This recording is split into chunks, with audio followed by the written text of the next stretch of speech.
শ্যামা, তুই কবিরকে একটু ছাদটা দেখে নিয়ে যা।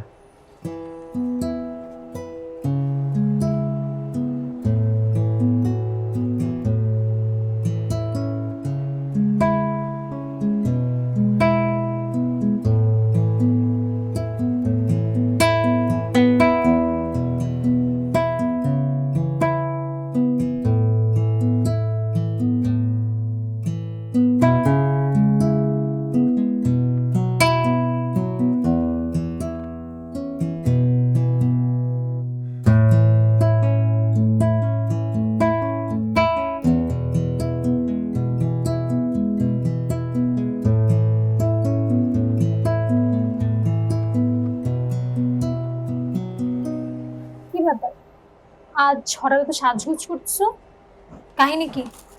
কেন, আমি কি সাজগোজ করতে পারি না? হ্যাঁ পারো, কিন্তু তোমাকে দেখে মনে হচ্ছে ছেলেপক্ষ দেখতে আসবে। আমারও তো বিয়ে করার শখ নেই। তাহলে তো সমস্যা হয়ে গেল। তুমি ফ্যামিলির বড়, তোমার আগে কি আমাকে বিয়ে দিবে বলো? তাহলে আর এই জীবনে তোর বিয়ে হচ্ছে না। আচ্ছা দেখতো আমাকে কেমন লাগছে। আমি মেয়ে হয়তো তোমার প্রেমে পড়ে যাচ্ছি। আমার জায়গায় যদি কোনো ছেলে থাকতো এতক্ষণে ফিট খেয়ে পড়ে যেত। তোমার তো উল্টাপাল্টা কথাবার্তা বলতে হবে না।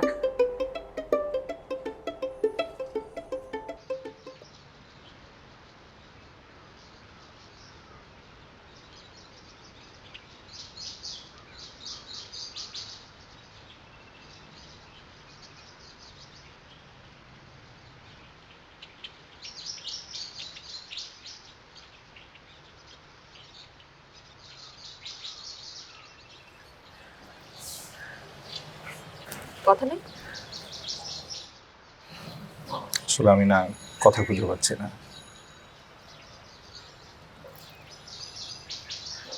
মানে প্রথম সাক্ষাতে কি বলতে হয় এগুলো আমার জানা নেই। জানা নেই নাকি না জানার ভান করছে? না, ভান করছি না। আমি আসলে ভানও করতে জানি না।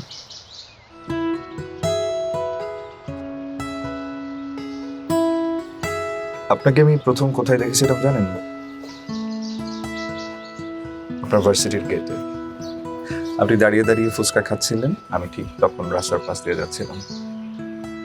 আপনাকে দেখে হঠাৎ আমার কি যে হলো জানি না ঠিক। এই জানি না বিষয়টা বাদ দিয়ে আপনি কিন্তু আমাকে যদি কিছু জানার থাকে নির্দ্বিধায় প্রশ্ন করতে পারেন। আসলে আপনাকে নিয়ে আমার জানার তেমন কিছু নাই। Good. তাহলে চলেন আমরা নিচে যাই। না না, আর একটু থাকেন প্লিজ।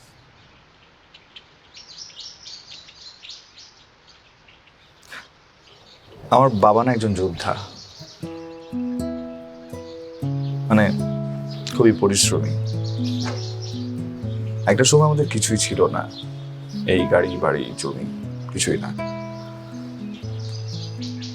আমার বাবা অনেক কষ্ট করে পরিশ্রম করে একে একে সব গড়েছেন, সব বাবারই অবদান। আমরা তাই কেউ বাবার কথা নড়চড় করতে পারি না। বাহ, আপনার মতো ছিল তো এখনকার যুগে বিরল। আপনাকে মিউজিয়ামে রাখা উচিত।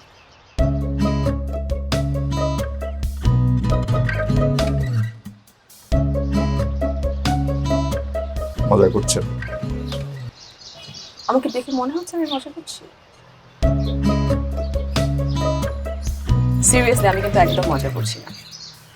মানে আমি বলতে চাইছি যে আমার যে ভাই শুধু ও জাস্ট আপনার অপোজিট। বাবা যখন ওকে বলবো তুমি জানি যাও, ও এক্স্যাক্টলি বামে যাবে। তাই বললাম যে এখনকার যুগে আপনার মতো ছেলে একেবারে বিরল।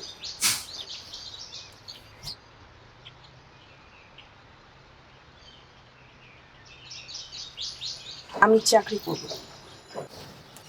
হ্যাঁ অবশ্যই, অবশ্যই, কেন না। বিয়ের পর আই মিন যদি আমাদের বিয়েটা হয় তাহলে।